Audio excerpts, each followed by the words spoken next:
Imagine for a moment if all of the Earth's fertile soil were to run out. No soil. Not a very comfortable life. The furniture in your home. The device you are using to watch this film. The food in your refrigerator. Even the clothes on your back. All this would not exist without soil. Yet this resource, formed over thousands of years, is quickly being used up. We had better act now. We are becoming increasingly detached from the land and from the soil. Over half of the world's population now lives in cities, and by 2050, cities will house almost 70% of humanity. Hungry cities devour massive amounts of fertile soil. They also need vast hinterlands for food and raw materials. 40% of European groceries are produced by soils in other continents. Each bite has global consequences. We are eating from other people's plates. The livelihoods of people around the world depend on access to fertile soil. Farmers need to own or have long-term access to their lands in order to manage them sustainably. The current political climate often supports highly industrialized forms of agriculture. While providing the means for a quick profit, the soil is exhausted through excessive production. Pesticides, monocultures, and intensive irrigation wear the soil out. One thing is clear: short-term interests leave the soil infertile. This also endangers the way of life of many rural people.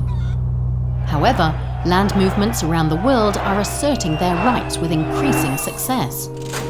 In order for large-scale changes to take effect, political solutions are necessary. Land rights and the protection of soils require laws and regulations internationally as well as in each country. It is the duty of governing bodies to take action. Long-term, secure land tenure forms the foundation for the sustainable management of soil. If we manage to combine traditional knowledge with the insights of modern science, we can, even with limited means, secure successful harvests over the long term.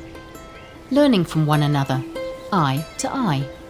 Soil conservation is a shared quest for solutions which protect the soil and which guarantee a sufficient food supply for all of us. Large-scale agricultural operations in particular have the responsibility to use their most important resource, the soil, in a sustainable manner, for it is their products that end up in our shopping carts. Every day we make choices. Whether we buy products imported from the far ends of the earth, or those produced in our region. Whether we eat a lot of meat or more vegetables. And whether we rather choose to buy organic. We have responsibility. With each product, we determine the weight of the purchases in our cart. Our consumption leaves tracks around the world. What we decide to do or not do has consequences. We must take a critical look and make informed decisions. Because even the smallest decision carries weight.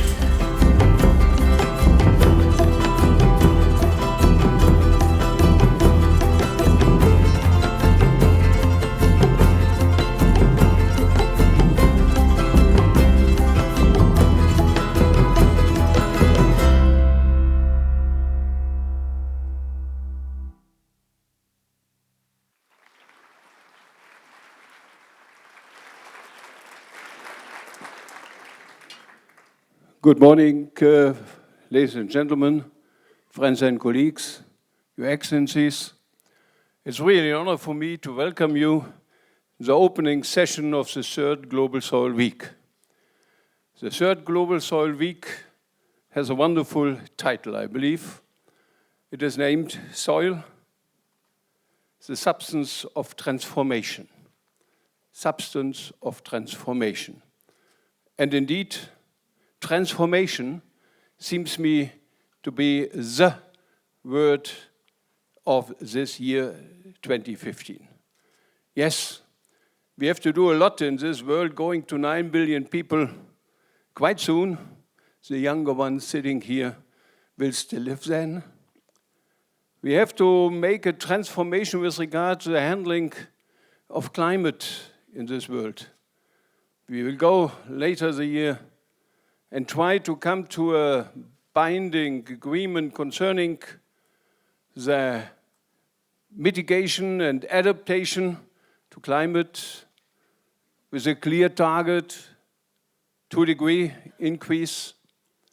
We know a challenge, it needs transformation. Therefore, in our soil movie 2.0, maybe the older one remembers that we had already in the first meeting the soil movie 1.0. Let's talk about soil.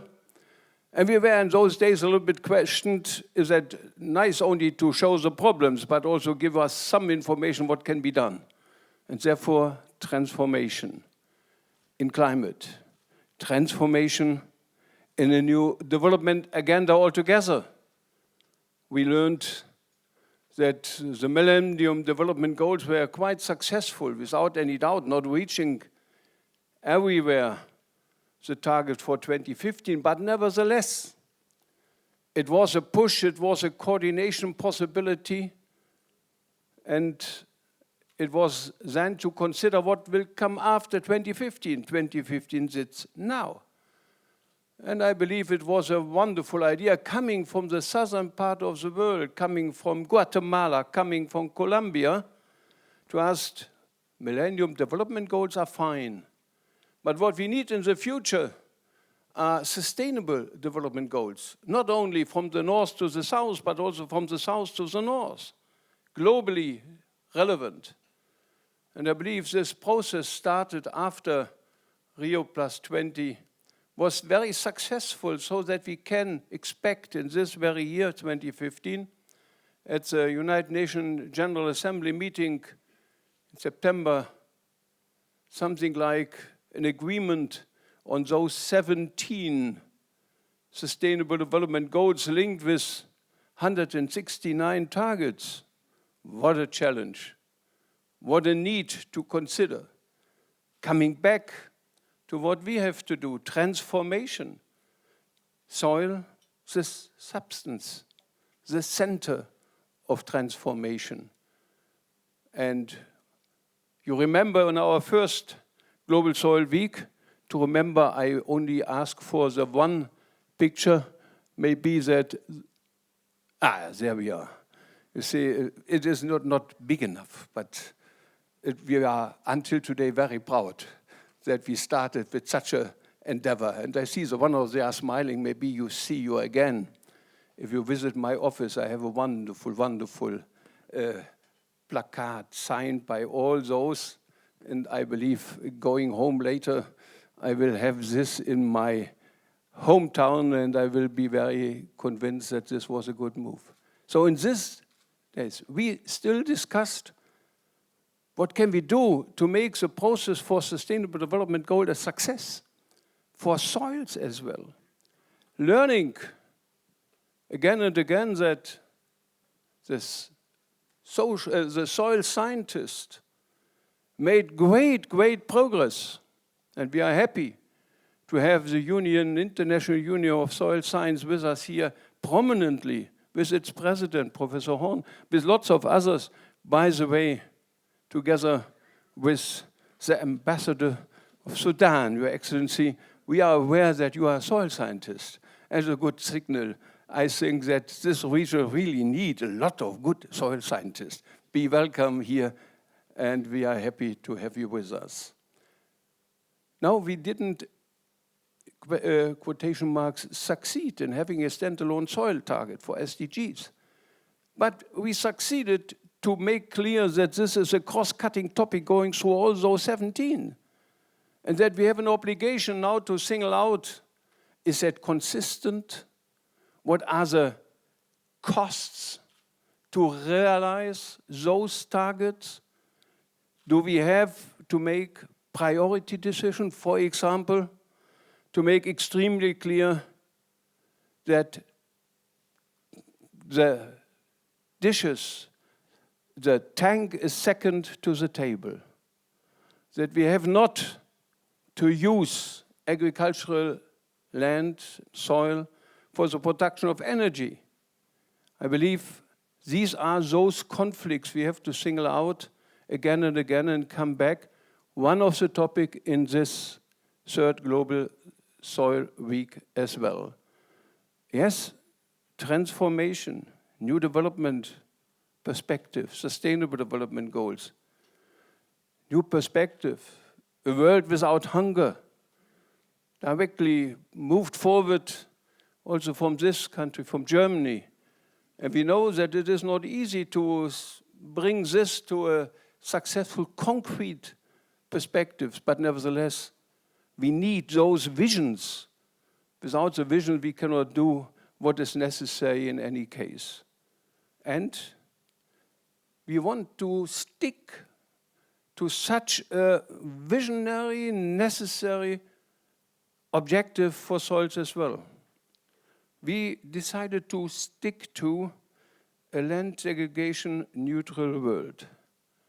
That is something, yes, and it's not very easy to single it out with concrete targets, with all those directly linked, but if we don't have a visionary target, we will not reach the realization tomorrow for the first steps. And therefore, it seems me necessary, not only as an emotional feeling, but also as a guiding idea where to go in this country, very concrete. Day by day, we are losing 70 hectares of fertile soil due to other processes like urbanization, like infrastructural development, and. How can we change this? Also in the cooperation, rehabilitation of land. That is a challenge we have to do. We will not be able to increase the soil and land cover, but we can make it better and better again. Having the chance in my professional life to live 8 years in Africa, headquartered in Nairobi in Kenya, I can only inform you that this is a day-to-day experience. What can we do to fight erosion, overgrazing? That's not an African problem, but it is also an African problem. It's a problem all over the world. If you go with me to China, you can see the problems there. We see it in the contamination of our soils with nutrition, with chemicals. We see it in the extracting industry's consequences. Neighbor next door here in my country, where we have now to solve the problems of lignite coal, open phase mining in the past, and to make it a stable situation for the future. So, soil, the substance of transformation, is not a marginal topic. And we are happy that you reacted so constructively, so intensively. We have more than 80 nations represented here. It is a global challenge. It's a global challenge. And therefore I stick to the need not only to say there are problems far away, we have problems at home as well. Therefore I'm happy that we have the European Union as a partner with us. And that we are also aware that to implement the SDGs in those countries in Europe and also, of course, in Germany, it is a need to have the implementation of SDGs in Germany, but also by Germany, by cooperating. Happy to inform you that the two relevant ministries of our federal government, Ministry of Economic Cooperation and the Minister of Food and Agriculture, is with us here as well. And that we are working very closely together. Little footnote, also with regard to funding, very important.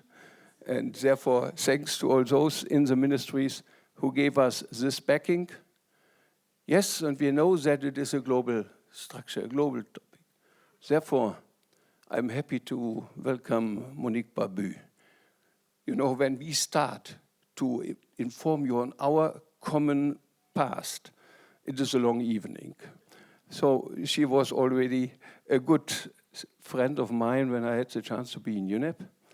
And now she is responsible for UNCCD. And we know there's a lot to do, not to criticize the predecessors, but to make the chance of an international global soil year a success, and we are ready to cooperate wherever it is possible, whatever might be on the agenda. And of course, I'm extremely happy that our guest of honor comes from the rest of the world? No, from the world. I welcome very much the Minister President from Brazil, our friend Cedras. I know that you are very dedicated to this topic of soil, because I had the chance to be invited to the first soil conference in Brazil, in Brasilia, and I can inform you there was everybody there, because he, the Minister President, is responsible for the Chamber of Account. And these are very important persons, believe me. That's to underline again. Thank you very much, Minister President. You give us an honor to be here and to inform us what we are doing in Brazil and your overall activity together. From around the world, I see those old friends like our good old colleague Tewolde from Ethiopia and others from Ethiopia. I see a lot of those coming from the African continent and more also from Asia. I'm very happy about this, and we will do whatever is possible to run up to your expectation. We're extremely happy that the internationality of this topic is underlined by the very strong and relying cooperation with FAO. Thank you very much, Mujahed Ashuri, who is with us and will give the global perspective, the touch also from the agricultural point of view. And so you see, we have quite a lot of good chances to bring all kinds of knowledge together. And that's what we have to do in our institute. So I'm happy to welcome my colleague Mark Lawrence. He should sit in the first row. So you can also see that in this institute there are very young directors. That is helpful. Good to have you with us, Mark. I can inform you that in this very room, I think 18 months ago, something about that, he organized a big conference on climate engineering. It was really a very successful topic, knowing how risky it is to touch those perspectives, but they are touched by others, and therefore it is good to have a scientific view on this as well. So we try to run up to those challenges of our time in this institute. We are extremely honored that the Nobel Prize laureate Paul Crutzen, now 80 years old, is our honorable senior fellow in this institute. You may not know him, you should know him. He was honored with the Nobel Prize for chemistry due to his activity combining the emissions of specific chemicals for the destruction of the ozone layer. That was a reason, together with Rowland and Molina.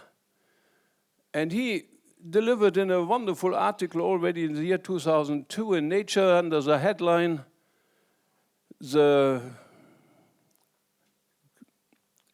I forward the title. It's 77 years old. That's a problem. Anyhow, he made this wonderful article as the geology of mankind. There we are. I can read your lips, Mark. You see, it's very good. The geology of mankind. And he singled out that we are more and more going out of the Holocene, that we are already in the Anthropocene, a man-made world, a world where others are asking the question, is nature over?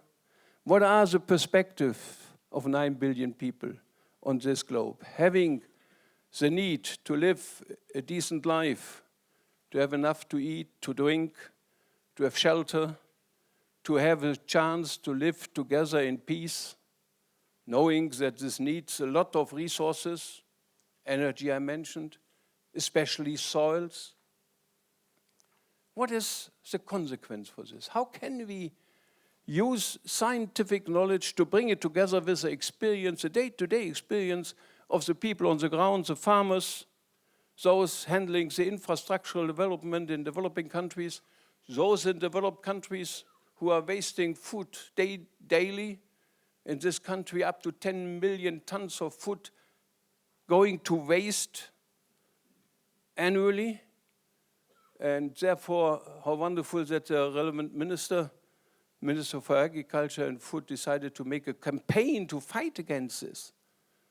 So how can we make an Anthropocene really handled without losing our chance to come to alternatives, without losing our possibility to have a democratic decision-making process, bring everybody in it?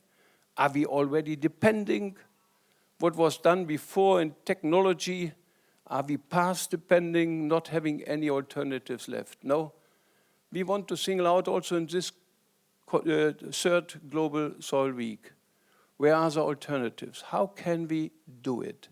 What can we do knowing that technology is going always deeper and deeper in the construction pattern of nature?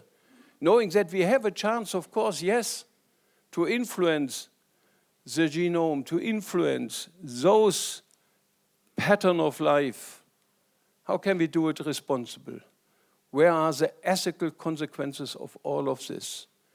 How can we forget to integrate this beyond the pure technology? And therefore, I believe it is very good to know that we have now more than 80 nations with us, that we have more than 550 guests. I don't count those coming from ESS, then we are 600. That's for sure. And I'm very aware that our decision in the very beginning for those soil weeks to go in a very easy-going hotel, a tourist hotel, not to go in a conference center, that this comes now to an end, simply because we are too many. And they can't be convinced that they should invest in a bigger hall. They don't want to do it. Maybe they are correct. Anyhow, once more, welcome. We are very, very happy to have this multitude, this diversity of participants. We always learned in our experience with this Soil Week that there's not a single one coming simply to sit and to listen, as important it is. They all made their own contribution. We have 33 different sessions, 33.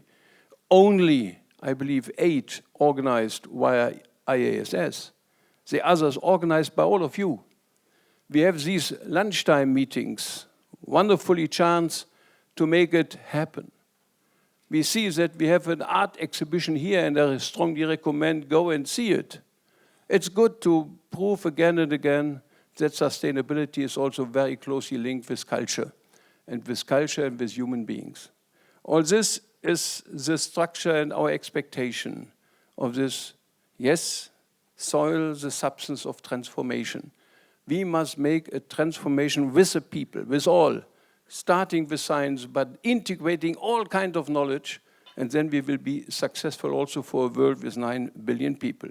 Thank you very much for listening, and I'm happy that now Yvonne Lobos will take over the responsibility. Thank you very much. Wollen Sie hier bleiben für die Antworten?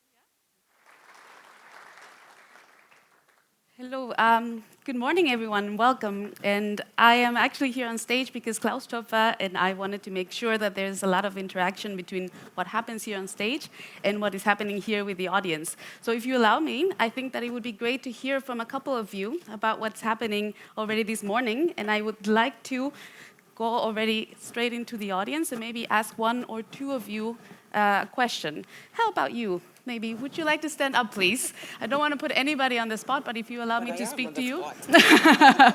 Can we have a spotlight here, please? Great, thank you. What is your name and which country did you come from?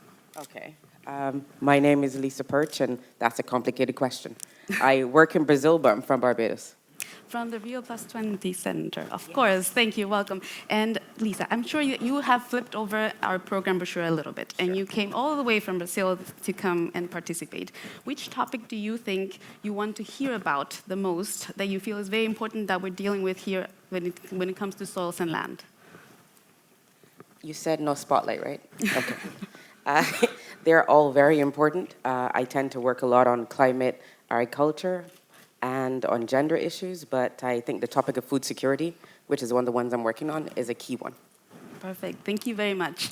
And it's really important, let's give her a hand. Thank you, Lisa.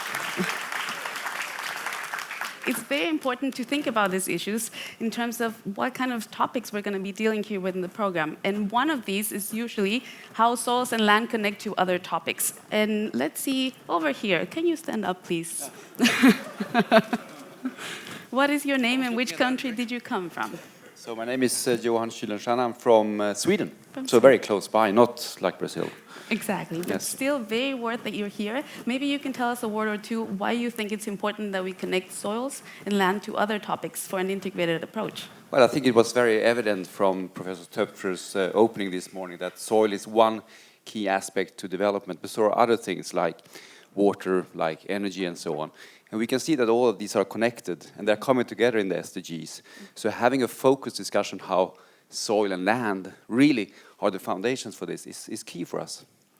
Thank you, Johan. I could not have put that better. Maybe we can take one more before I give back to the floor. Nobody's on the spot. Please don't run away when you see me coming. How about a very young face? Can you stand up, please? And you can tell us your name and which country you come from. Yes, hi. My name is Maren Lenz, and I'm from Germany. Very boring.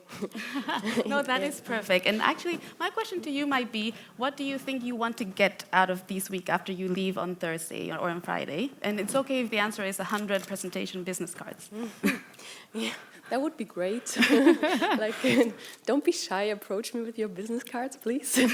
No, I'm actually really interested in agroecology, and I'm hoping to get new insights here, and also to meet loads of international people in soil science direction. So I'm very excited about this. Perfect. Thank you very much. And I think that with this round, thank you. With this round, I can give it back to the main floor if you want to react to some of these very good statements. I did my utmost already in the very beginning, and it's by chance that you picked up exactly very, very clear priorities we are confronted with as well. But only to inform you, isn't that a good idea that we have also in this institute people being very able to make moderation a chance? Thank you very much for doing this. Now I want to echo to Johan's topic. The nexus is, of course, very clearly in the center. So you can, of course, question whether it is good that soil is in the center of transformation. But I believe we must have a hammer and nail the nail, and this is soil. And then you can add also all the others, as it is done as well. Therefore, yes, I didn't mention water. There is no doubt. But the water agenda is very detailed, developed, not the less due to your activity in Sweden in the Global Water Week, something like this. Yeah. Anyhow, and therefore we believe it is helpful to concentrate in the specific on soils, but we want to make everything possible to link it in the nexus. For example, we have one whole afternoon, the nexus of soil and sea, the interrelation in the coastal areas. And I believe that is of highest importance, by the way, echoed organizationally in the European Union already to bring the one and the other closer together. So you see, this is one of the parts where we try to echo already in the program with regard to the nexus. The same goes without any doubt in the development of CBD, of biodiversity. At the end, I believe we should have in mind to bring those a little bit together the different demands. That is the consistency questions. What is going with biodiversity? What is expected with regard to the use of soil for biodiversity, of water, of energy, of food production? Of course, that is exactly what you mentioned. We have to consider more and more which functions of soils may be substitutable via technologies. There are lots of people thinking about that. If you go to cities, and cities is one of our main topic here as well, and you see that to discuss what are the role of soils in cities, what is urban agriculture linked, what is the role of soil in urban agriculture, then you see that goes in a totally other direction. As we have it in climate engineering, lots of people are also considering, are there possibilities for soil engineering and producing it? So it is very closely a topic also of the social structure of our world. So only to echo a little bit, I hope that this was your expectation. Thank you very much to be so grateful. Now we can go and invite some guests on the panel. Is that correct? Wonderful.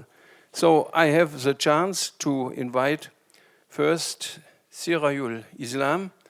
He comes from Bangladesh.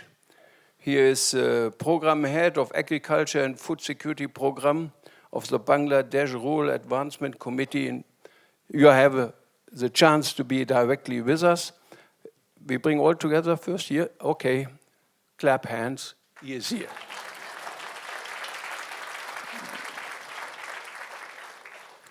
I'm very happy to invite also Jose Ole Zimel to the podium. He is the Executive Director of the Manyoto Pastoralist Integrated Development Organization in Kenya. I cannot do it without Kenya, that's impossible.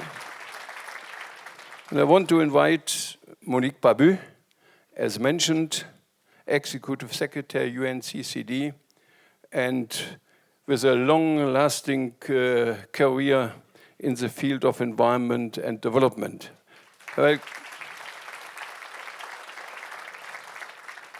want to invite Pia Bucella, our good friend from the European Union. Please join us here. Pia is Directorate B, Natural Capital, DG Environment, European Commission. It's very great to have you here. Thank you very much for coming. And finally, I want to welcome Mujahed Ashori from FAO.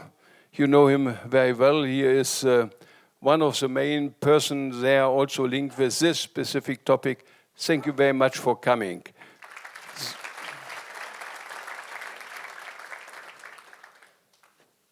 So, thank you very much for coming. Please take a seat. Don't wait for me.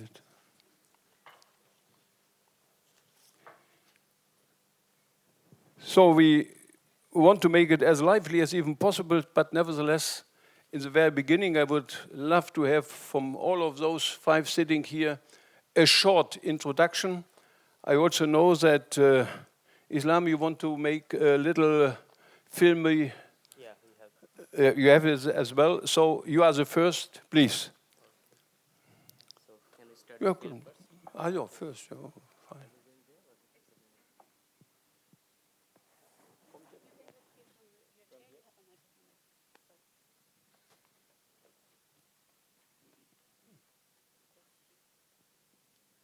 Oh, thank you, everybody.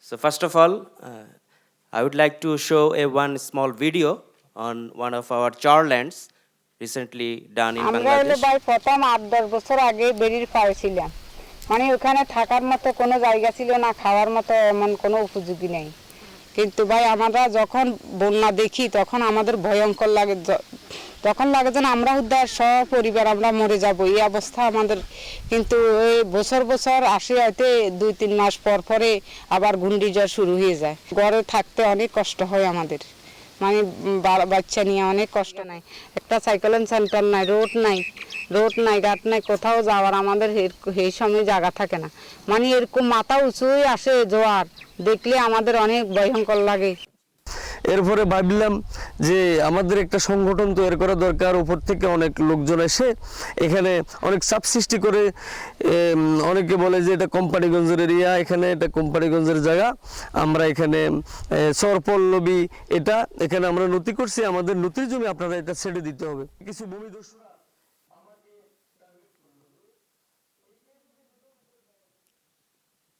Thank you. Sorry, there was a subtitle of this video. I don't know why it is not coming. Obviously, the Bangla you should not, recognize. So, first of all, I would like to thank the organizer, especially the Institute of Advanced Sustainable Study, for giving me the opportunity to participate and learn in this fantastic global event on soil, the substance of transformation. I just want to cite one small statement from the Cuban president, Fidel Castro.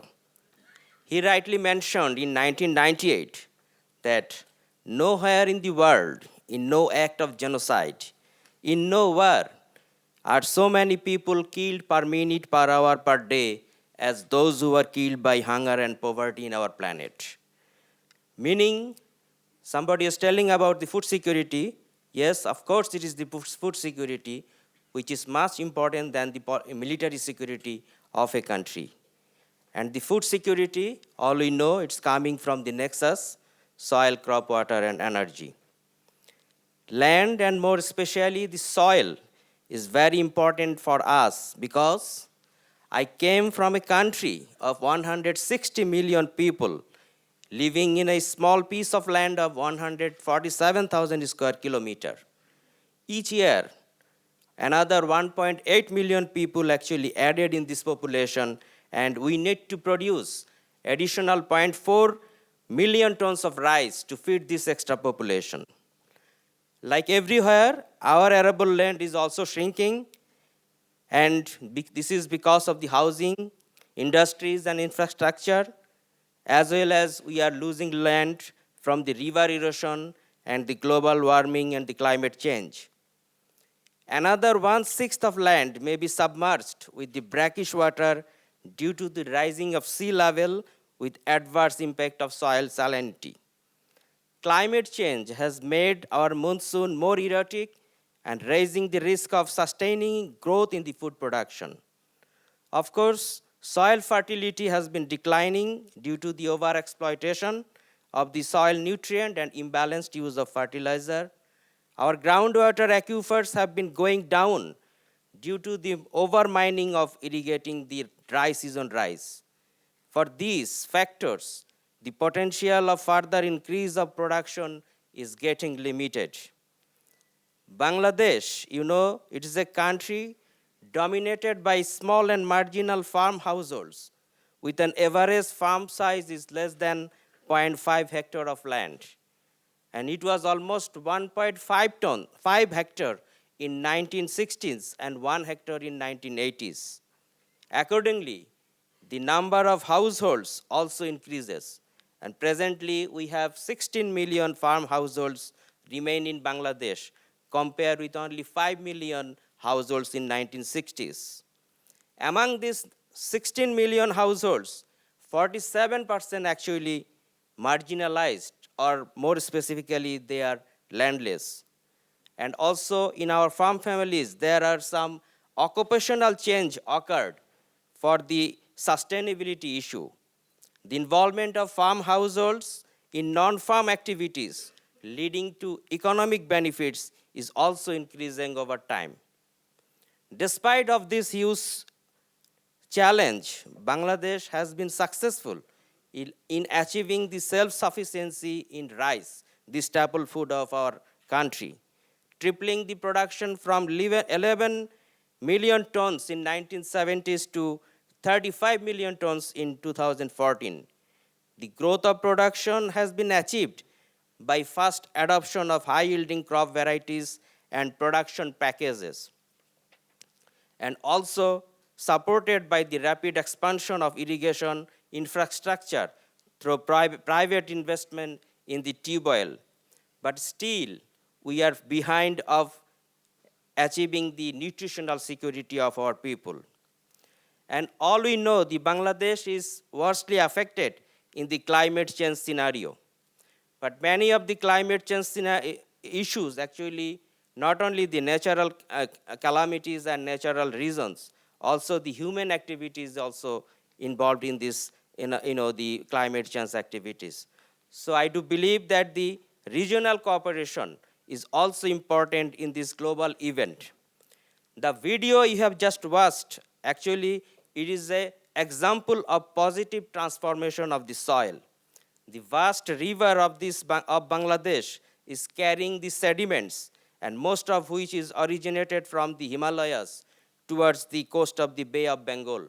And this video you have shown, it's a char land, it's accredited land, newly formed land, and we have a huge challenge how to bring these char lands or the new lands to bring in under agriculture and under habitat. But for this, the establishment of land rights need to be established in our country, and the protection of the pro-poor people is also crucial to bring this new accredited land under production and habitat. Lastly, I believe by creating awareness, recommendations, and actions through Global Soil Week, we will be able to bring soil crop water nexus issues in the coming sustainable development goal. I want to mention the one statement from the FAO Director General, Mr. Jose Grosario de Silva. He rightly mentioned that the multiple role of soil often go unnoticed. Soil do not have a voice, and few people speak out of them. They are our silent ally in food production. But I believe that today you have 80 countries participated in this Global Soil Week, and more than 500 participants over there. So we cannot say that soil do not have a voice. We have a voice, so we should raise our voice. Thank you very much. Thank you very much. Thank you very much indeed. We will make sure that the next time the subtitle are available as well. So if there is somebody specifically interested, please join us and we can make a special presentation once more after this. I also want to inform you that after those 5 short presentations, we will come back to you. So Yvonne Lubas is already prepared, and we will go again through your partnership here. Thank you very much, and I give the floor now to Joseph Ole Simel, as I mentioned before, from Kenya. You have the floor. Well, good morning, ladies and gentlemen. Thank you, the organizers, for inviting all of us here. Your Excellencies, all protocol observed. This is what I can call a genuine leadership. When we talk about soil, we are talking about the future to come. We are talking about a generation of people, many who are not here, but many who are going to be here in years to come. Talking about soil, I come from Africa and I come from the pastoralist indigenous people communities. And really, when I speak here, I speak on behalf of those who are not here, but those who most affected by different activities on what I can call land use, which can then lead to abuse, violations, and misuse of soil. Soil, to many people, means different things. But to me, from where I come from, it means a cultural survival. It means identity. It means my way of life. It means the way I live and the way I wish to live in the future. The challenge which facing today a lot of people, and particularly in Africa, pastoralists, is those who make decisions, either globally or nationally, has no respect for the soil use. Absolutely. And therefore, soil, as already indicated here, is used for short-term interest, for a small minority who make global and national decisions.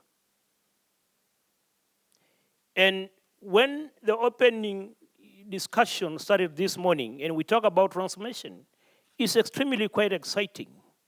How do we change, how do we transform the attitudes, the behavior and the character of those misuse and abuse the soil? That's an opportunity and that's a challenge. How do you transform their attitude? How do you transform the attitude of the fertilizer industry who want to destroy the natural habitat in order to create a market for their products? How do you change their attitudes of the multi-billion mining and extractive industry who do not care the people using the land today? Who do not care the fiction, brutality by the military or people in order to create a space for multinational company? For a long time, I think soil has been treated as a property without the owner. And you know, a property without the owner, anybody can abuse because no one is there to stand for the same. And I think this meeting basically saying the soil is a future property with the owner, and the owners are here. And the owners are people who are going to get this message. How do we link the scientific knowledge with traditional knowledge so that the two can move together? Because soil has been there since immemorial because of traditional knowledge. Today, when you go to a big meeting, pastoralists are being accused of overgrazing. But nobody talk about land grabbing. Nobody talk about that they have been pushed to the wall because of competing land interests, because of competing land uses. So when you talk about overgrazing, because land is no longer available to them, nobody understands them. Nobody appreciates them. Nobody appreciates the mobility of pastoralists in order to allow another zone to regenerate. No one understands mobility, and the mobility is basically to allow the regeneration of soil and grass and woodland. But no one appreciates, because no one consults those who are using that practice. Those who use that practice has no voice. So decisions are made by others. And those decisions has implication. Implication for food, implication for survival, implication for identity, implication for poverty. And I think decisions that have been made globally has a negative impact for our survival. And I think they have contributed a lot for poverty. And to a large extent, when resources become scarce, we resort into conflict. And those conflicts become quite expensive to all of us. So, to me, this is the strategic and timing leadership. When this conference discussing about soil, discussing about how do we mitigate the destruction of soil, in particular in the South. Because as I said earlier, you destroyed what I have used before in order to tell the political elites in the capital that we have a fertilizer to improve the soil. This is unfortunate, and I wish the transmission is how do we transform those character and those behavior, and start seeing the soil as we cannot survive without it for the future. We need a natural habitat to remain natural the way it is. What is the policy framework in different countries as I come to conclusion? How much national government take the soil as a priority? How much do they allocate both technical and financial resources? When you have a serious drought, then because of very strong wind, soil is destroyed. And what followed is floods. And followed is chemical. And what followed is heavy machinery. But sometimes you have no voice because the drivers are so powerful. The drivers of this, some are natural, some are human-made, but they're extremely very powerful. They have the capacity to intimidate, but they also have the capacity to use the military to destroy you. Because of poor governance and bad leadership. And this is a transformation I believe the executive director is talking about. So when we talk about this, how this message reach majority of those who are not here? How does scientific knowledge that have been generated in new technology benefit the people, even those who have not gone to school? How can benefit the people who are trying to come out of poverty, but again being subjected by a number of forces into poverty? How do we link the soil discussion with the rights of indigenous peoples who have maintained a natural habitat for a long time? I want to conclude that the future depends on a genuine leadership. Thank you.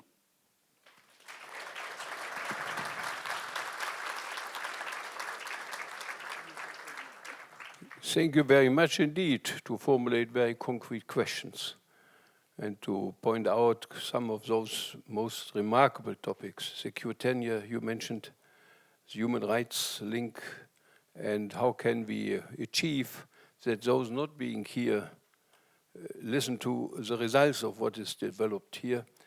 I hope that we can give you also the one or the other answer together with you at the end of this conference. Thank you very much. Now I can hand over to Monique Babi. Please, that's your...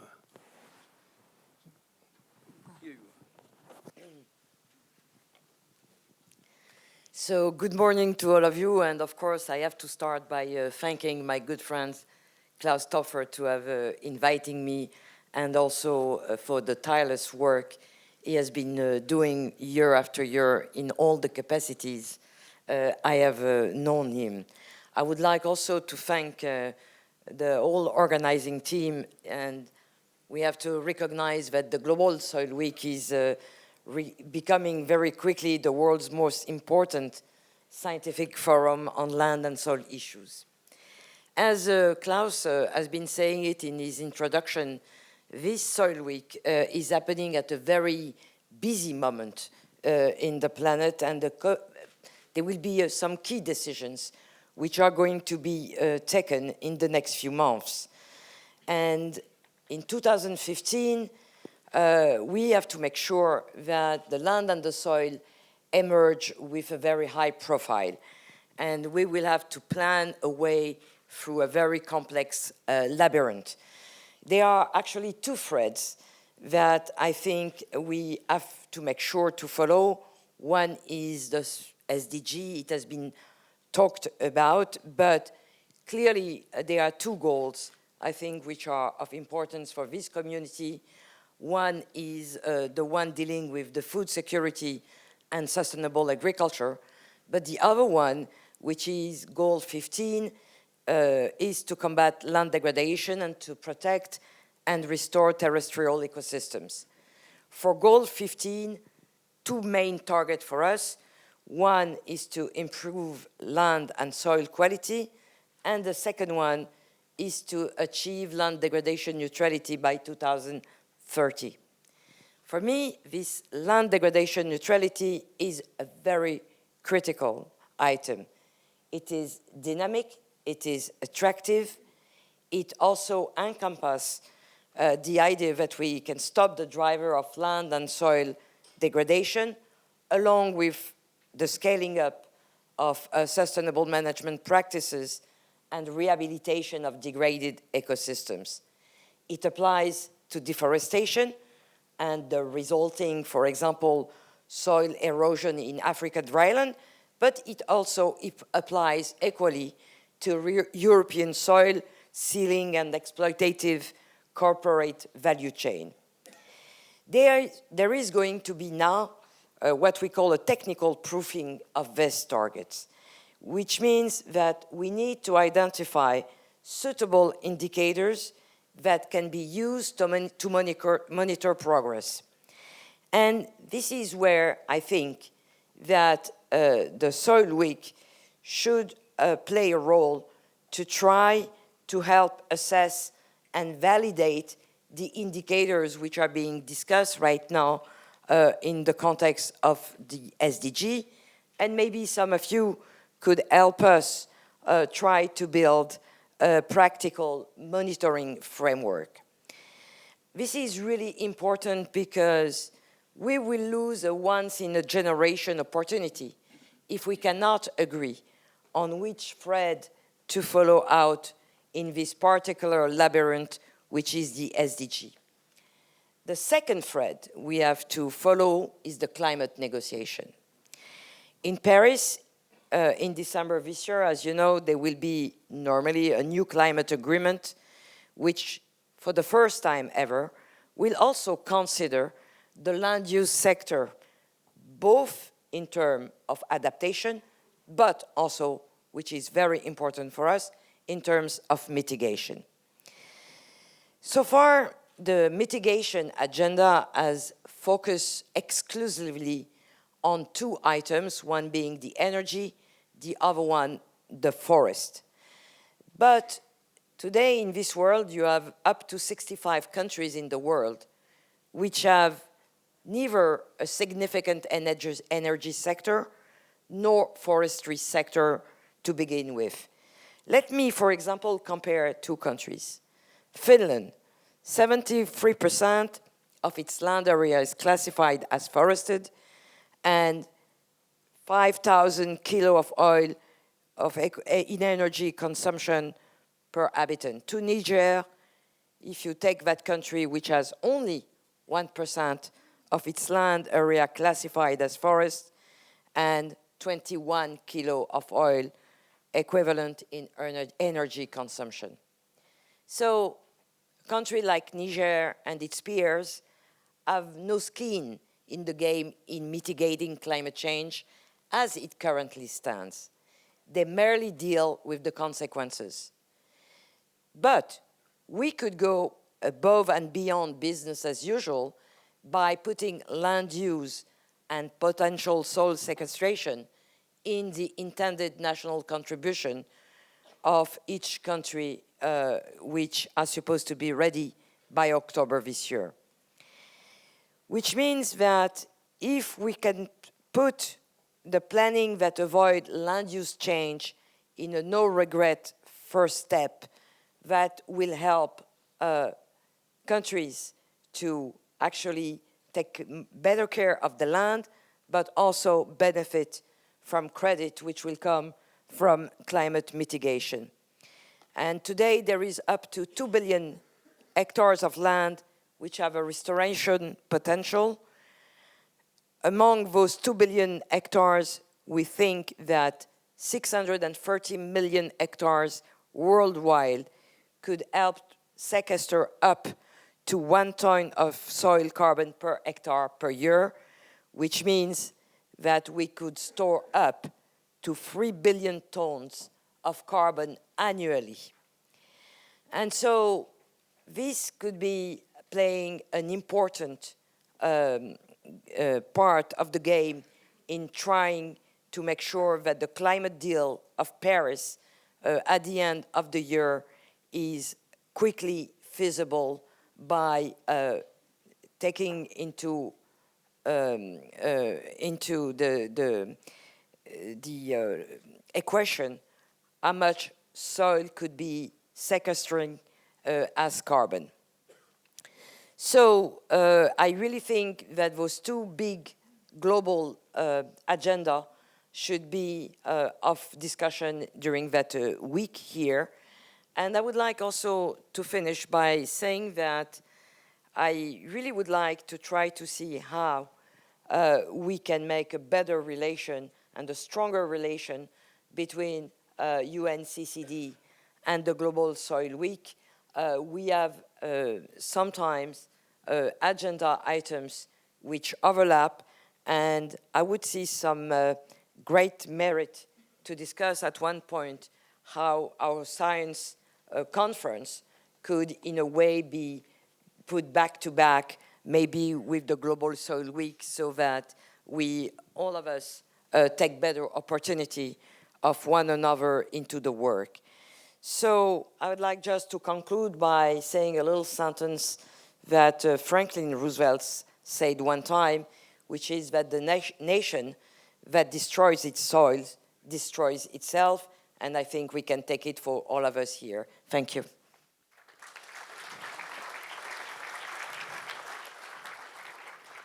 Thank you very much, Monique. I believe we would be all very disappointed if you are not coming very concrete proposals. And I'm happy about this, and I believe that is a good chance to discuss it in the coming 2.5 days. Thank you very much. I hand over to Pia Bucella. Yep. Well, thank you very much. I will present what we from the European Union perspective are doing to contribute to this week's discussion. And I would like to start by presenting some concrete example. So our President Juncker of the European Commission has decided at the beginning of his mandate to work on a new proposal for circular economy. Circular economy takes raw materials, transforms, uses the raw materials, and at the end of the cycle, when the raw material in question has been transformed and used, it is to be injected again into new production, so that at the end of the cycle, we are not wasting our raw material. Now, let's apply this principle of circular economy to one important sector for soil, our farming sector. What are the raw materials of our farming sector? Our raw materials are, in the first place, soil and water, and air and sun and biodiversity.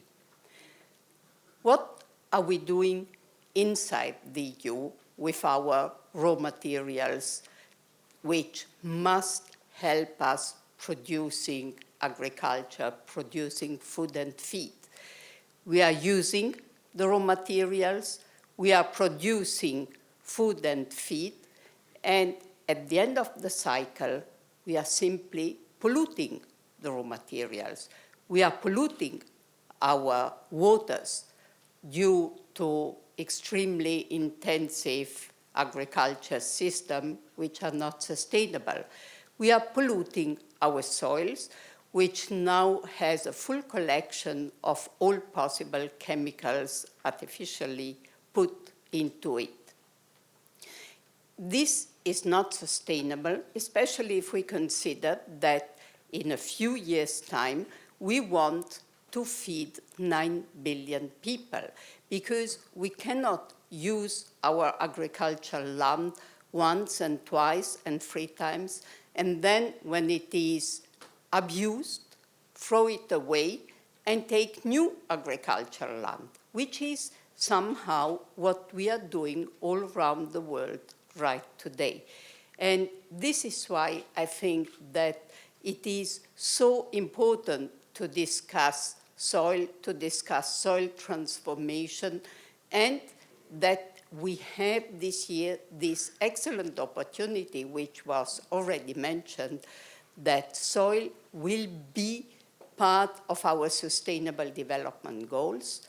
These goals, which will be adopted at the end of September by the UN General Assembly, are to be implemented by all nations. Are they more, less, completely overdeveloped? All nations of the world will implement the Sustainable Development Goals. And soil is mentioned specifically in 3 targets. There is one target, the first, which addresses food security, which looks specifically at soil quality. There is another target, I think it is target 39, which addresses soil pollution. And then there is the main target which we are mentioning, which is about no net land degradation or land degradation neutrality, as the target is specified, which also specifically addresses soils. This year, moreover, is the International Year of Soils, and I am very happy that we will have also a special event during this week which will celebrate the International Year of Soils. So now, what else do we need to do? We need to take care of our soils because more than 20%, around 1/4 of our land is already degraded. And we do not have sufficient land. Maybe in 100 years' time, we will feed all citizens of the planet thanks to newly developed technology. But today, we need soil to feed people. We cannot feed people without soil. And this is why it is the more important to look into soils.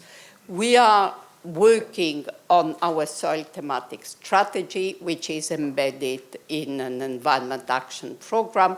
I would say we have all instruments, and I hope we also have the willingness. And sitting here today with all of you, I think we do have the willingness.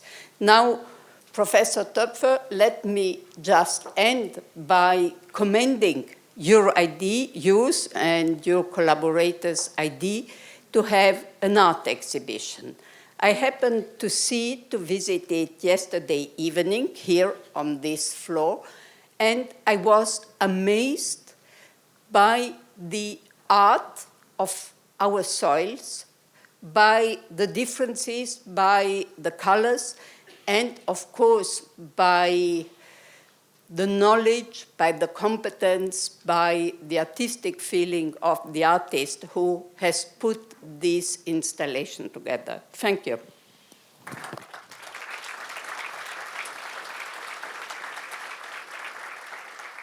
Thank you so much, especially to underline the cultural dimension of soils as well as of sustainability altogether. Finally, we come to the Global Organization of Food and Agriculture of FAO. Please, you can go through there. Moai Achuri. Thank you very much, Professor Töpfer. I've been lucky to be here in 2013, and I'm here again, and I would like to take this opportunity to thank Professor Töpfer and the ISS for inviting FAO and for the collaboration that we have. I would like, first of all, to start by saying on behalf of the FAO Director General, I would like to express FAO gratitude for inviting FAO to be here today. I'm honored myself and pleased to address this audience. This third Global Soil Week is a remarkable contribution to 2015 that, as you know, was declared by the UN as the International Year of Soils. As we all know, soils deliver ecosystems, services that enable life on Earth. For instance, they provide healthy food, fiber, and fuel. They purify water and reduce soil contaminants. They help in climate and flood regulation. Soils are also a habitat for organisms and a source of pharmaceutical and genetic resources. Soils are also critical for achieving food security and nutrition, as approximately 95% of our food is produced in soils, potentially mitigating adapting climate change due to total organic carbon stored. Soils also known for contributing to overall sustainable development and security, as host of quarter of global biodiversity. It's fundamental for human health. With FAO's mandate of achieving food security and nutrition, soils constitute the basis for such endeavor. Conscious of that fact, FAO and its member established in 2012 the Global Soil Partnership with the aim to promote sustainable soil management at all levels. I want to express my appreciation to Professor Topfer for hosting the third working session of the Intergovernmental Technical Panel on Soil last week. This panel, currently chaired by Dr. Luca Montanarella, who's with us, will complete its term in June this year. And its work was fundamental, and they just finalized the status of World Soil Resource Report that will be considered by FAO member for its launch on World Soil Day on 5th of December 2015. Similarly, they have produced the World Soil Charter that will be hopefully endorsed by the upcoming FAO conference in June 2015. During this session also, a concept note for the development of guidelines for the sustainable management of soil resources was also developed. Soils are a legacy to cherish. Unfortunately, many, they do not maybe aware of it. To this end, the International Year of Soils was declared by the UNGA with the slogan, "Healthy Soils for Healthy Life." Its implementation is a success, as it has triggered events all around the globe. From global to local levels, and soils are really in the news. The challenge, however, is how to ensure that the momentum is kept beyond 2015 and be linked to soil actions in the ground. We in FAO and our members are committed toward actions, and these are guided via global plans of action that are implemented at local level. The soils community should join efforts in order to implement wise action to reverse the alarming soil degradation, as mentioned and we heard, estimated at 33% globally, and thus support the achievement of the currently discussed sustainable development goals. Indeed, if soils will be finally included in SDGs, this will constitute recognition of the role of this silent ally. Investing on it will be a clear signal of commitment towards a real future we all want for soils. We have many expectations about this Global Soil Week, as we firmly believe that soil is not only the substance, but the vehicle for transformation. I really hope that there will be concrete outputs of this week which could guide all of us into clear action of interdisciplinary nature. I would like to conclude asking participants and ourselves to reflect on some of these messages. We talked about soils, food security, and nutrition. We all know an increase of soil degradation will increase food price volatility and potentially send many people into poverty. We should reduce, avoid, or minimize soil degradation and restore the productivity of those soils already degraded. Sustainable soil management can contribute to the production of more and healthier food while avoiding soil degradation. Combating climate change, we should also aim toward increasing the current soil organic matter content and least avoid its reduction. When we talk about sustainable development, human pressures on soil resources are reaching critical limits, inherently reducing or eliminating soil functions critical to human well-being. Achieving sustainable soil management will guarantee benefits for all, and thus will be a vehicle to prosperity. The maintenance or enhancement of global soil resources is essential if humanity's overreaching need for food security and nutrition, climate change adaptation and mitigation, and overall sustainable development to be met. I conclude by inviting all of us to play an active role during the International Year of Soils 2015, as this is a unique occasion in which we should advocate for the sustainable management of our soil resources. Sustainable development will not be achieved if soils are not considered the way they deserve. In his speech during the celebration of the World Soil Day on 5th of December 2014, the FAO Director General, Mr.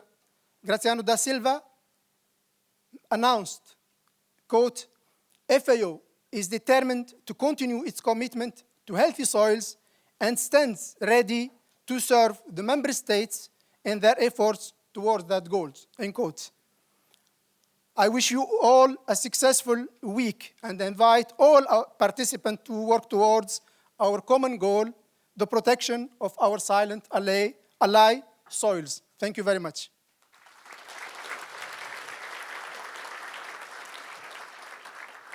Thank you very much indeed. I cannot agree more. We have to do much more intensive work to make the International Year of Soils really a visible topic around the world.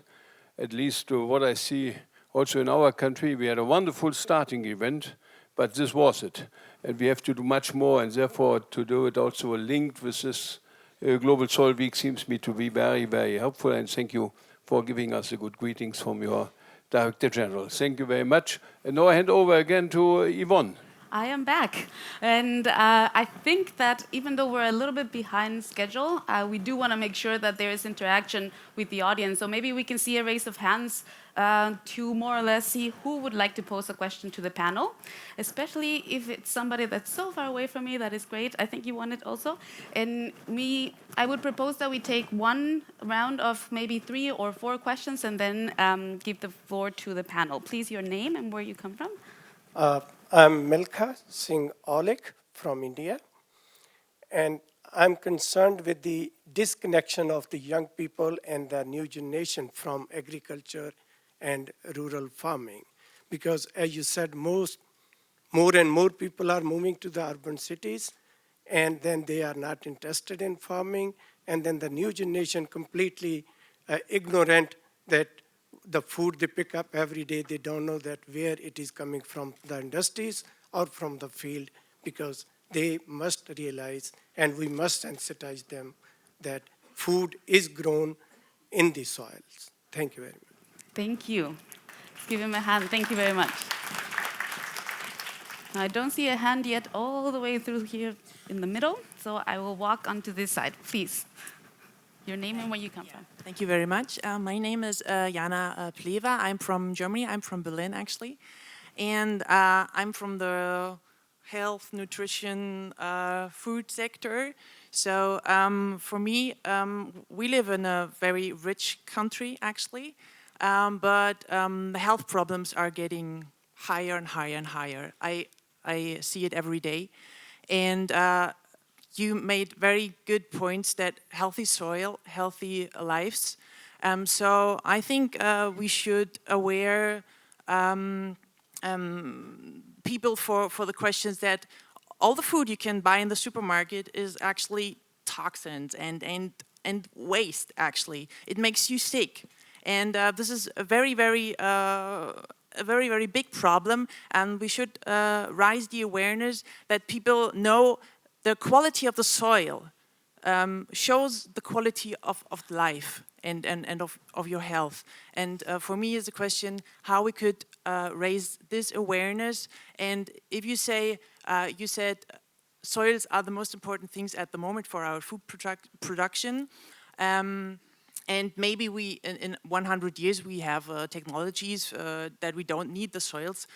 I think if we give the people the opportunity that there may be technologies for better food, this is the wrong way, because the soils are the perfect, good soil, quality soil, is a perfect thing for perfectly healthy food. But we have to keep them healthy. That was a fantastic ending to your, no problem. Fantastic ending to that very particular statement. Also a very clear proposal on what to say at the end of the conference. I will take 2 more questions, and I already have them here. I'm sorry, we have a representative from our youth program. Your name and where you come from. Hello, I'm Steffen. I'm happy to be here as a part of 22 young scientists who were invited to come here. And I just finished my master in soil science. And you emphasized the diversity which is here in the room. And I can feel a lot of energy. The people are so passionate in this room. So what's the main challenge? What hinders us from pushing this forward? Thank you, very well placed. Good, a statement on passion about soils. Let me take the very last one that I had all the way over here, and then we can hand the microphone back to the panel. Maybe I'll come to you on this side. Please, your name and where you come from, and a very short statement, please. Thank you very much. I am Vuningoma Faustin, coming from Zambia, Paramecological Land Use Management. I'm very happy to have been invited to this very important meeting. In Param Association, we've been fighting the misuse of land and land management. And we've been talking about this for the last 20 years. So I'm the happiest man, I think, in the room to see now people coming out to this level to talk about soils. But I can see in front of me somebody from EU, somebody from United Nations, somebody from FAO. I always ask myself questions as an African. And this question goes on whether the funding that you always give to our African states is appropriated in the most important areas of supporting people who are being killed by hunger. Hunger and poverty are very silent killers, but they kill a lot more people. And when I see the way nations come out to fight AIDS, to fight Ebola, I think you should come out to fight the health of soils because we need it. And we need it very much more in Africa because we survive on soils. Over 80% of our people survive on soils. And it is the soils that contributes to our GDP by over 30%. And yet, not even 10% is being put into the budgets of nations. But you support them. I don't know whether you ask them or you leave them to do it the way they want. But I think it's a very important area to address. Thank you very much. Thank you.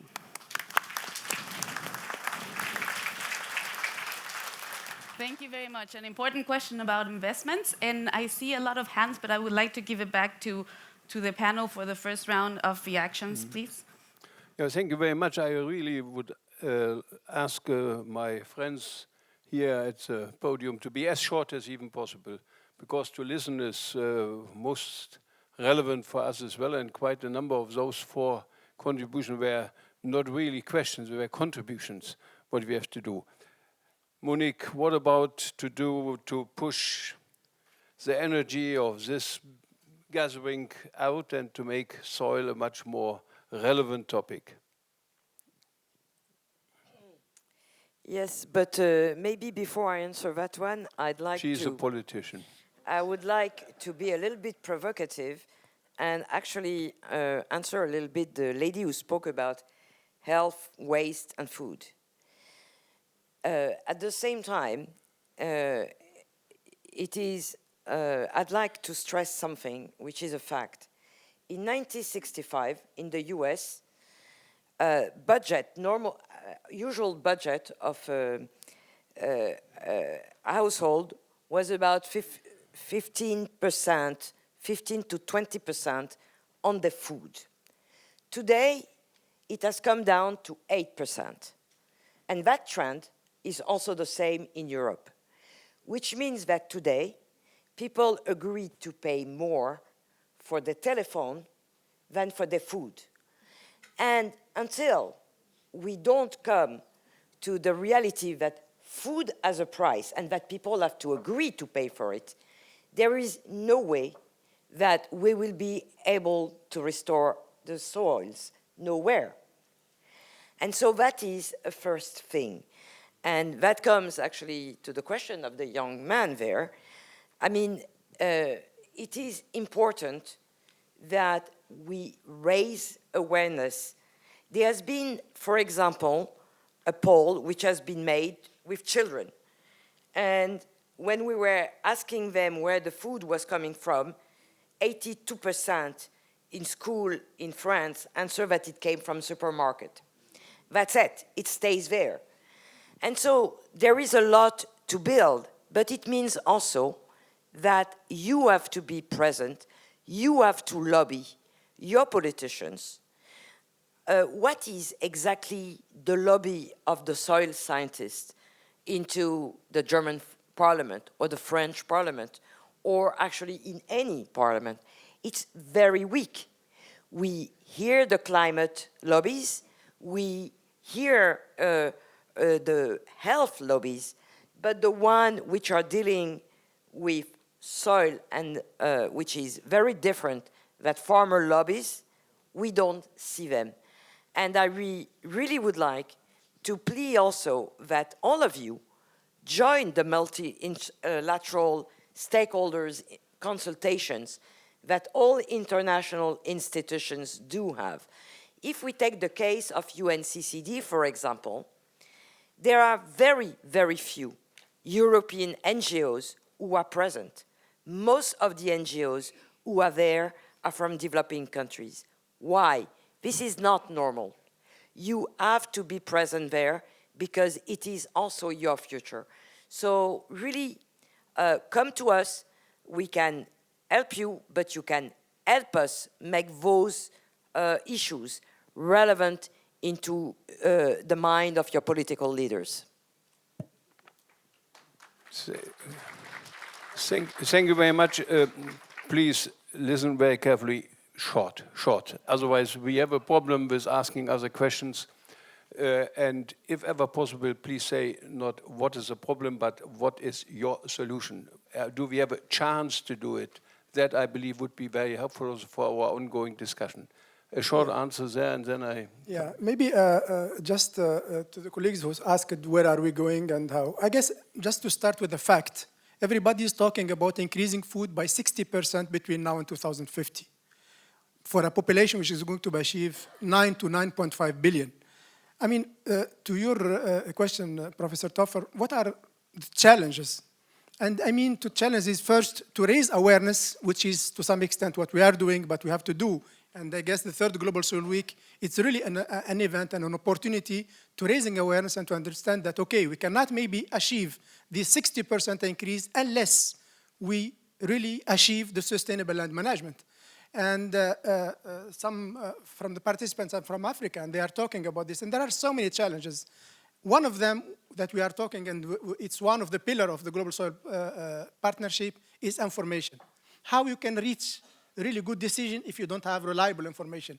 And this is missing in many, many countries. And these are the things that where we talk a little bit about investment and where investment is required in order to achieve what we are looking for, all of us, sustainable land management. Thank you. Thank you very, very much.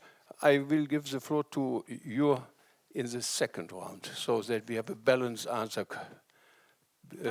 picture, please. Okay, perfect. Then, since we can do a second round, I know that there was a lot of hands raised here. Please stand up, or at least your name and the country you come from. I'm Helen Chepkwony, Member of Parliament, Kenya. My question is, as we are going to be 9.5 billion world population, and we are finding that our soils, particularly in Kenya, in some other parts, we find that the soils have become so weak that the production of food is not as previously being produced. Now, my question is, how are we going to maintain that soil to be able to produce enough food for the growing population? Thank you. Thank you very much. Let's give her a hand. And see from around here, who else has a question? Let me go to the back for a change. Please stand up.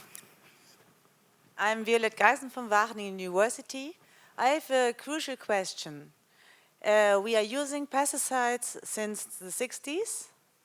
We have used more than 1,000 substances worldwide. And I would like to know whether there are monitoring programs planned to see how is the actual state of pesticides in soils. Okay, thank you. Thank you very much. Now, I had a hand on this side, but I do not exactly remember where. Maybe you can help me find you again. Thank you. Thank you. Name and where you come from. Paolo Pileri from Italy, Politecnico of Milano. I think that I would consider another issue. I think that there is a big gap to bridge. That is to consider even the role of planning and planners into this in your discussion, because I think that planners don't know, most of planners don't know anything about food and soil in that plans, okay, in urban plans. And while we are talking about soil and it's good, probably they are designing new plans where they are consuming soil. So how to bridge this gap, this huge gap between soil scientists and planners? I think that it's important to have a comment on it. Thank you very much. You're a soil scientist or a planner? And thank you. Let's give him a hand.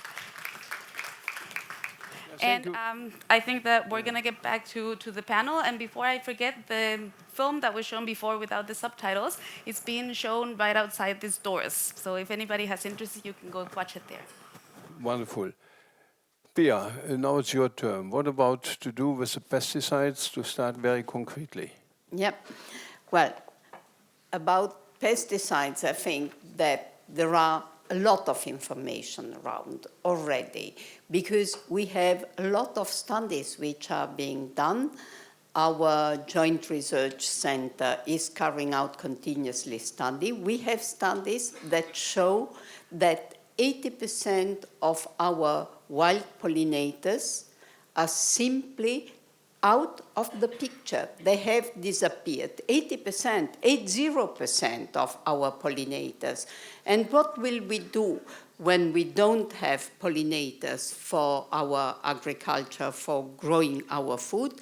We will need to use chemical pollination, which again will simply contribute then to pollution of waters. So the wealth of knowledge is out there. I would want to take also the question of the young scientist who said, but I feel that there is a lot of momentum here.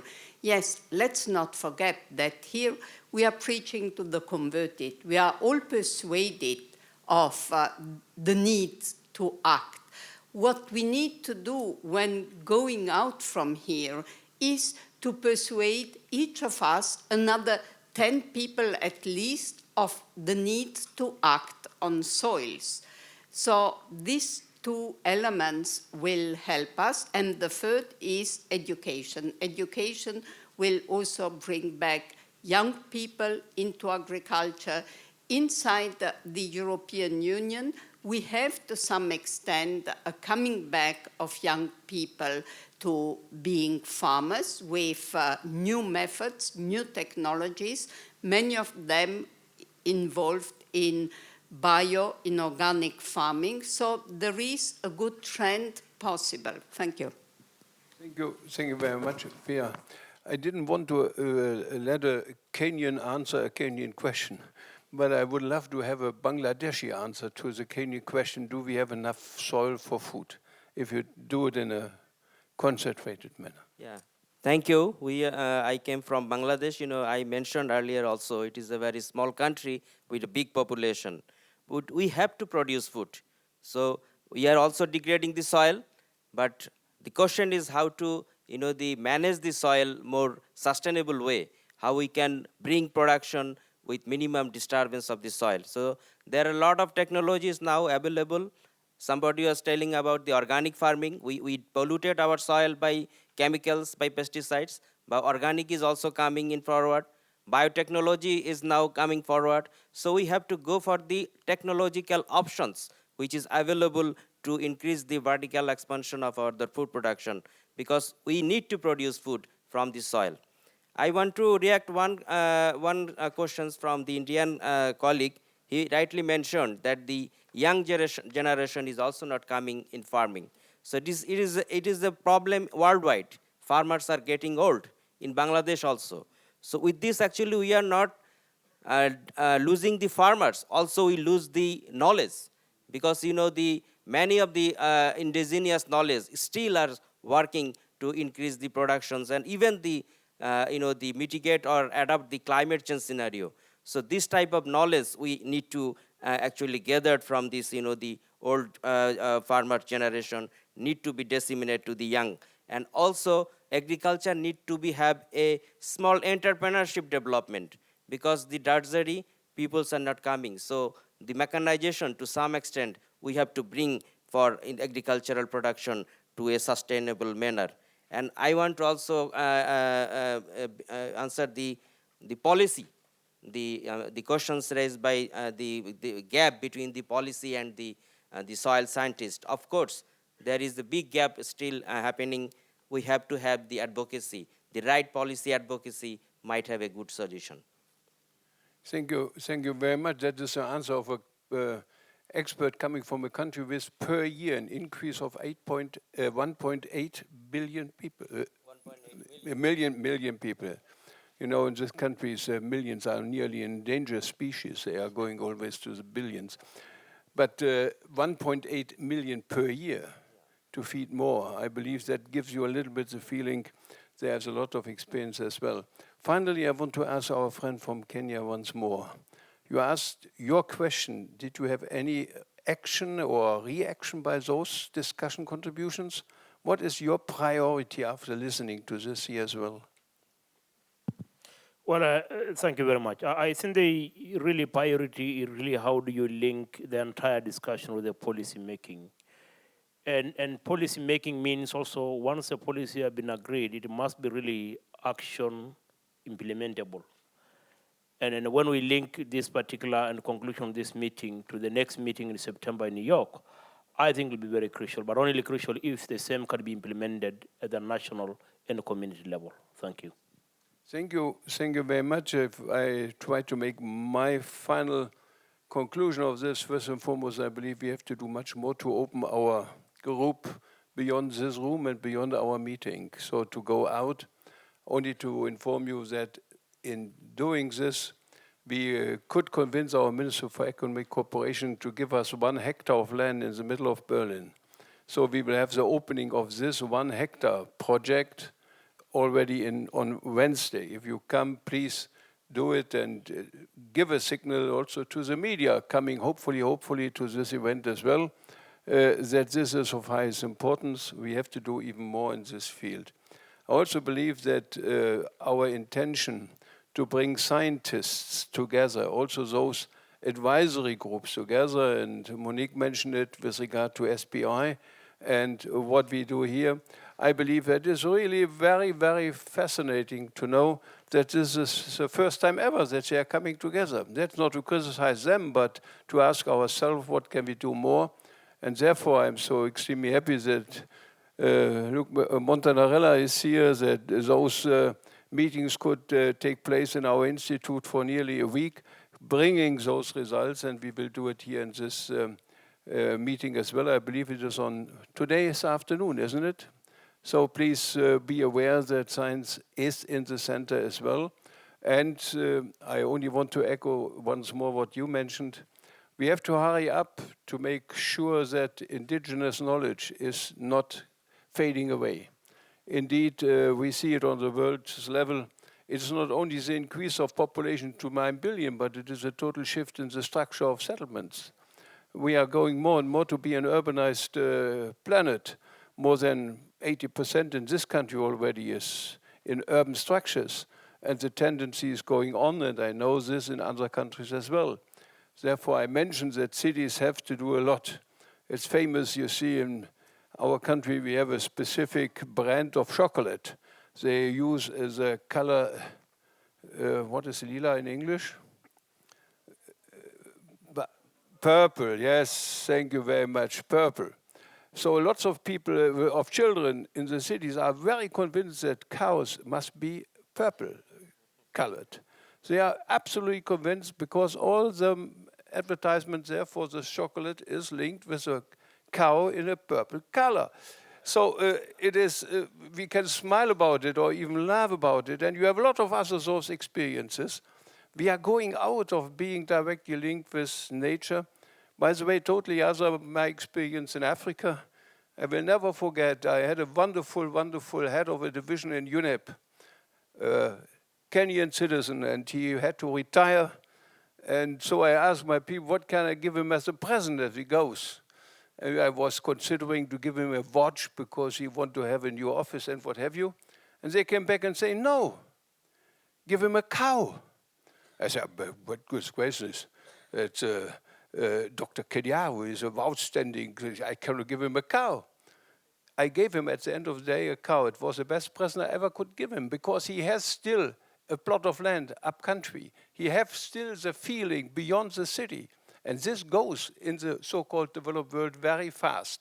So this is an emotional topic linked with this, and I believe if we are going out of the emotional contact, we lose a lot. Science is important, but to link it with the emotional conviction seems me to be as important as the other topic, to link those both together. That's what I want to say, and now I give it back to... Thank you. Thank you very much to all those being with us here this morning. And I think we can go back where we came from, in the first row. Wherever you're more comfortable, please, if you can take your spots. Let's give another round of applause to our panelists. Very, very good job. Thank you. Thank you. Thank you very much. And I wanted to take the floor in a few moments so that I can help you navigate this week's program so that you can make the most of your stay here with us. And for these, I know that many of you have been actively involved in jointly developing the sessions and the program with us, but we do want to encourage every one of you to take the floor in the sessions that you will attend and also to make sure of all the different formats that are available to you this week. Now, the process character of the Global Soil Week is very important and is a key feature of this event. Some of the thematic threads that are shown on screen right now, we have developed together with our partners, and they will also continue after this week. In the few next days, you will notice that these thematic threads will cut across the program and the sessions that are prepared, and they will also be represented in different formats throughout the sessions. More information on the content of these thematic threads and the sessions that correspond to the thematic threads are on pages 9 to 12 of your program brochure. As Klaus Topfer was saying earlier, this year's Global Soil Week will try to highlight how soils and land are key to the post-2015 development agenda. Now you'll see that the different days and the colors assigned to them reflect this.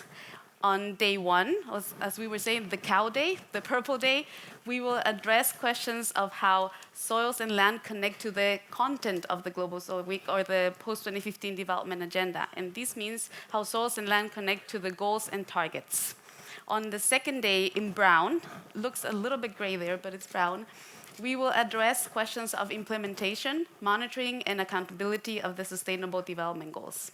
On the third day, in orange, we will address questions of an integrated approach for the implementation of the SDGs. Now, each day will have several formats and different types of sessions happening. There is a bigger printout of this timeline within your program brochure and your survival kit that you can find in the last page of the program brochure.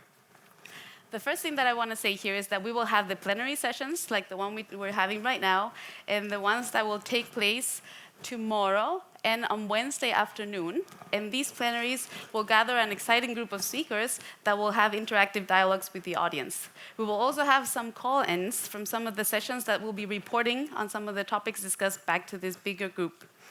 We have a total of 33 dialogue sessions that will take place this afternoon and then the next 2 days in the morning.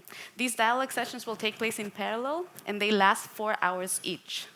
On Thursday, the blue day, we're happy to say that over 300 of you will stay with us to participate in open space format sessions.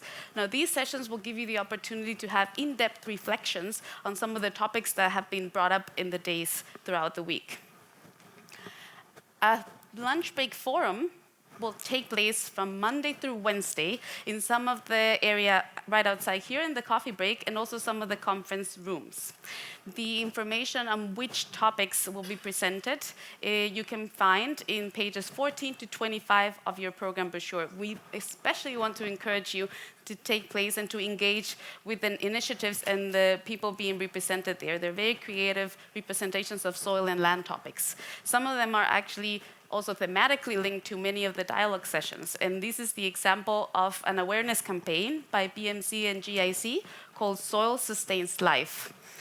In page 26 of your program brochure, you will find this map that shows you exactly where each of these initiatives are being portrayed and shown. We also have a very good collection of 28 posters from around the world that you can find right outside the doors of this room.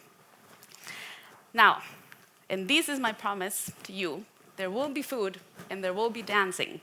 So on Tuesday evening, we want to invite you for dinner at the House of the Cultures of the World.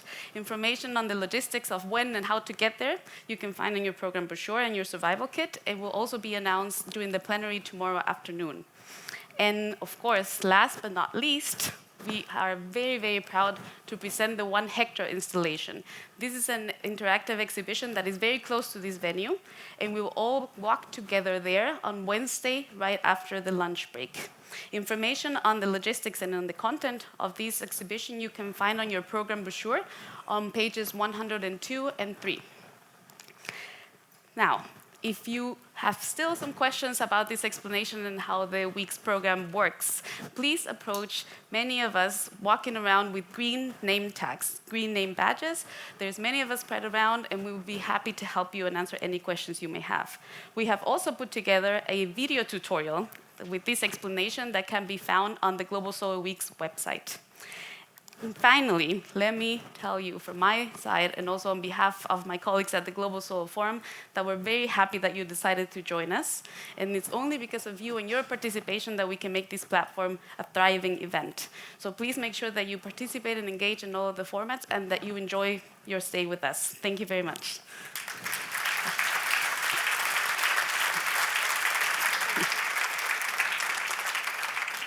Now I have the honor of presenting our highlight guest of this morning session, and this is His Excellency, Minister Haroldo Cedras, who is the Minister of the Federal Court of Accounts of Brazil. Please, Minister, if you would join me on stage. Please, let's welcome him.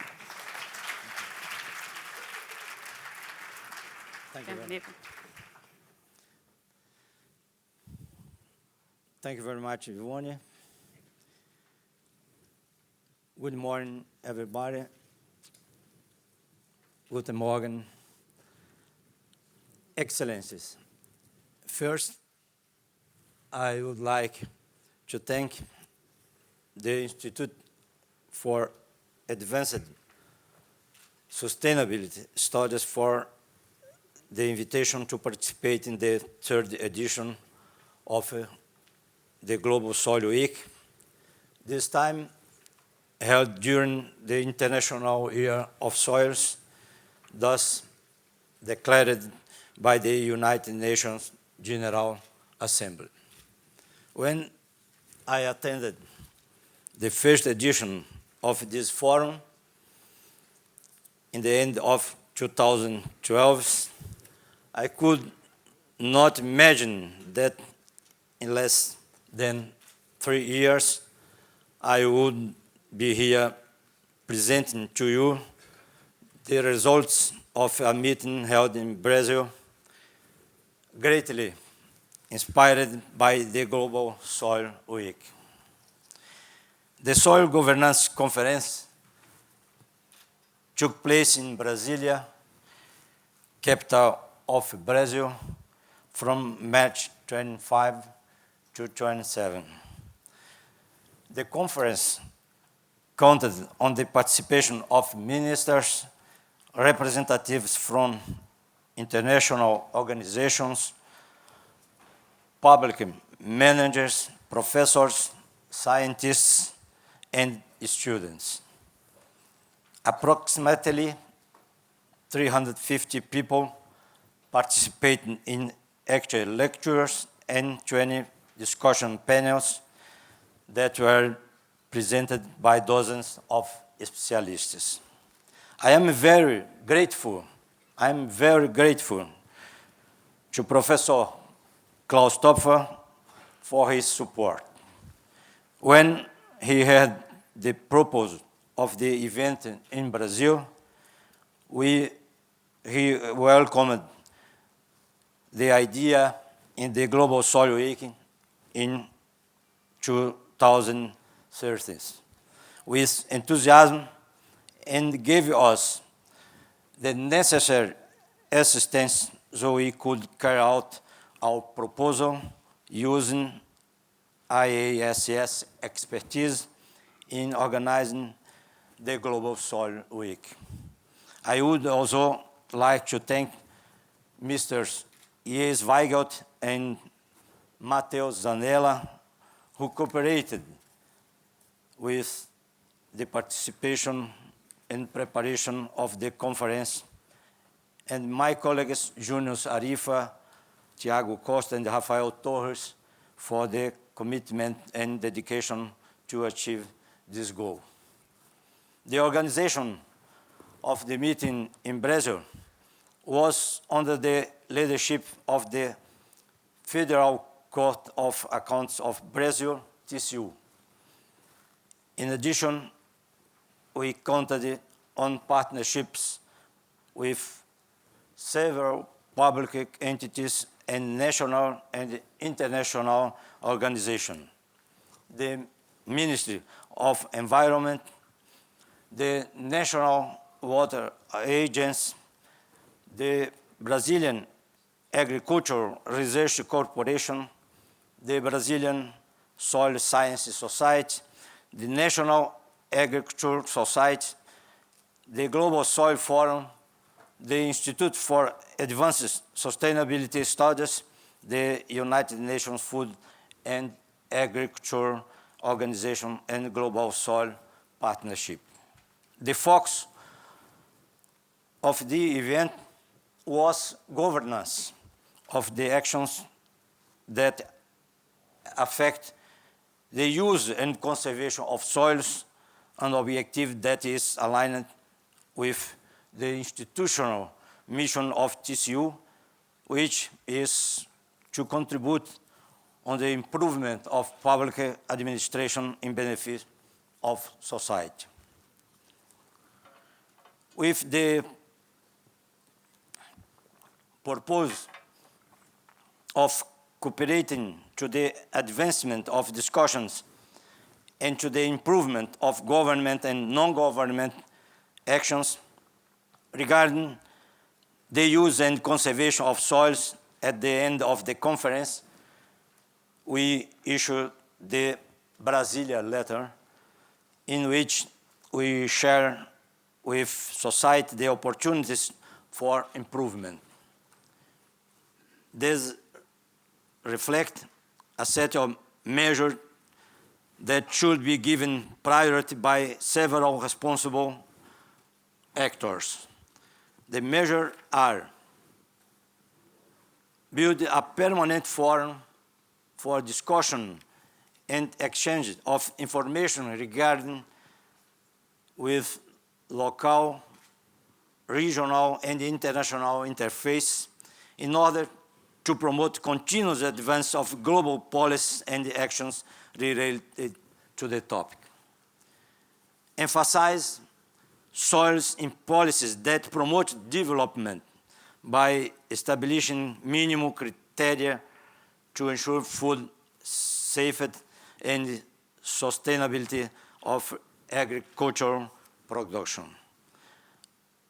Advanced knowledge of soils by carrying out more detailed new surveys and mapping in order to plan and use the territory and define public policies at national, state, and municipal levels. continuously provide information to society about the threats and costs involved in the current manner soils are used and exploited, promote ample participation of different segments of society in the local management initiatives related to the resource, including the use of new IT tools via web. Review and consolidate the several dispersed norms and laws that deal with the issue of soil, enabling the elaboration of a strategic plan that will establish goals, responsible parties, and deadlines for public policies that are essential to sustainable development. Invest in education, preparation, and appropriate capacity building of different segments of society that deal directly with this resource so they can make good use of the information available and incorporate technologies and methods capable of providing sustainable management and conservation of soil. I hope the Brazilian conference and the Brazilian leader are a starting point for the national policy on soils, and thus they can possibly be an inspiration for the construction of a global soil governance model such as that one exists for water resources. Thus, I believe that TCU has fulfilled its role of promoting this debate, and I am convinced that this process will be a continuous one in view of the commitment of the actors involved in the Soil Governance Conference. Thank you very much. I wish you all an excellent Global Soil Week. Now, I would like to share with you the video of our conference in Brazil. Once again, thank you.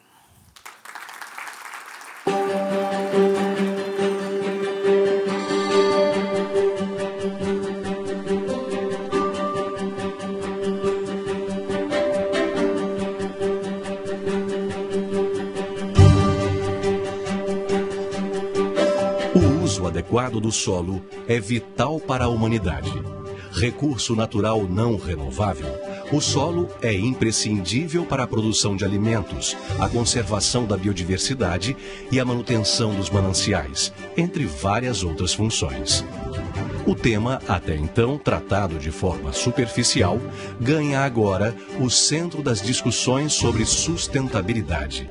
É que 2015 foi declarado pelas Nações Unidas o Ano Internacional dos Solos, para fomentar e qualificar o debate, em parceria com diversos atores, o Tribunal de Contas da União promoveu de 25 a 27 de março a primeira conferência sobre governança do solo.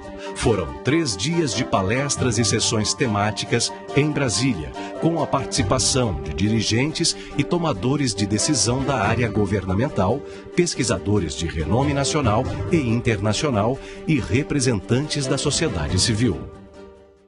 Nos preocupamos em colher informações, trocar ideias com outros órgãos congêneres, estabelecer pontes com os órgãos que tinham a ver com essa questão dos solos no Brasil e no mundo, e assim pensamos que nesse evento em Brasília nós poderíamos aqui apresentar uma proposta que seria o primeiro esqueleto, o primeiro embrião de uma política de governança de solo que pudesse ser útil ao Brasil, um país continental, diverso, mas também que pudesse servir de modelo para para o resto do mundo. Na pauta das palestras e sessões temáticas, os aspectos que permeiam a governança do solo no campo e nas cidades e suas implicações em diferentes setores. A programação foi distribuída em 4 eixos temáticos: conhecimento dos solos e institucionalidade, vulnerabilidades do solo frente às mudanças climáticas, à desertificação e aos eventos extremos, sustentabilidade da produção agropecuária, segurança alimentar e serviços ambientais, e governança territorial e solos. Muitas das responsabilidades que nós estamos falando aqui e vamos debater do arcabouço, dos avanços que o Brasil tem em relação, e os desafios e os problemas que o Brasil tem em relação à conservação dos solos, tem a ver também com um processo de governança pública que envolve as 3 instâncias da Federação do Poder Público no Brasil e a integração com a sociedade dessas 3 instâncias. Isso não é trivial num país continental. Eu não tenho dúvida alguma que daqui para o futuro nós teremos que dar atenção cada vez mais especial aos nossos solos, pela simples razão de que praticamente todos os temas que nos afligem, que nos preocupam, têm alguma correlação com solos. Nós estamos falando de alimento, de água, de clima, de energia, de biodiversidade. Todos esses temas têm uma relação muito próxima com o solo. O Brasil não conta com uma política nacional específica para os solos. Um exemplo diferente vem da Alemanha, como explica Harald Ginski, representante da Agência Ambiental Alemã. But of course, probably our knowledge in good regulation could also help Brazil in developing better regulation, better governance for soils. Para o ex-ministro de Meio Ambiente da Alemanha, o Brasil também tem muito a contribuir com o país europeu, no que diz respeito a experiências bem-sucedidas de conservação do solo. You know, Brazil is a great nation. It's a great nation with a lot of knowledge, with a lot of understanding of nature, of technologies, of science. So it's not a question of help. It is a question to exchange views, to learn vice versa. Ao final do evento foi divulgada a Carta de Brasília, que registra as principais contribuições da conferência para uma gestão estratégica dos solos. O documento também sugere um conjunto de medidas a serem priorizadas pelos setores responsáveis, entre elas, construção de um fórum permanente de discussão e troca de informações acerca do solo, com interfaces locais, regionais e internacional, a fim de promover o avanço contínuo das políticas e ações globais relacionadas ao tema. Avanço no conhecimento do solo, com a elaboração de novos levantamentos e mapeamentos em escalas mais detalhadas para fins de definição de políticas públicas em nível nacional, estadual e municipal. Revisão e consolidação das diversas normas e leis dispersas que tratam do solo, permitindo a elaboração de um planejamento estratégico que estabeleça metas e prazos para políticas públicas fundamentais ao desenvolvimento sustentável. De Brasília, da Carta de Brasília, nós vamos poder extrair uma proposta que sirva como inspiração para todos que estão envolvidos nessa temática em relação aos solos, para que tenhamos no futuro uma maior preservação desses recursos naturais que também são finitos, como a água.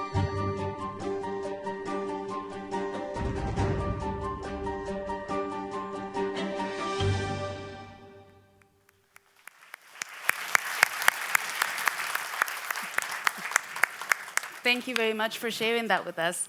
And in order to close this session, please allow me to welcome all of you again to the conference and to thank our wonderful speakers from this morning, and to thank also especially Klaus Topfer for not only being a great keynote speaker, but also a great moderation partner.